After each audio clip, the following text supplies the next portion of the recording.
First install Virtual Port Control to be able to use Virtual COM ports.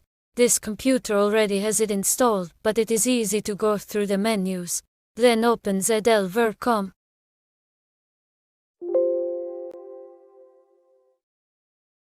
Click on Manage and then click on Device Manage. Double-click first selection. Make sure everything is connected. Light should look like in the photo.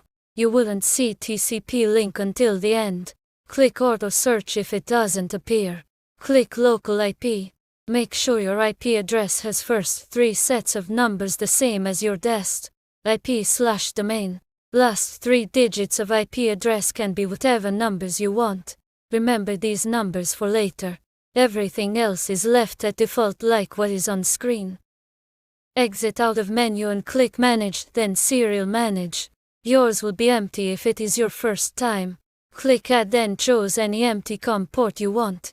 Click Bind ID Def, then TCP Client. Right side should be able to modify.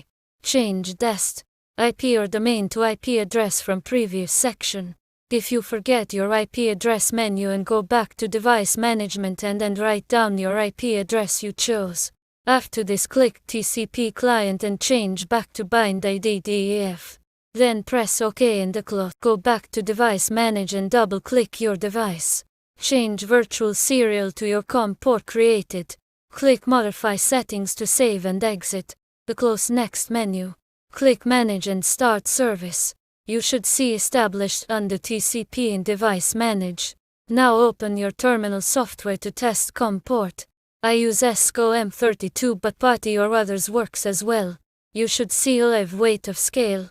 Virtual COM port is not needed since you can use the IP address directly. Virtual COM port just makes things easier.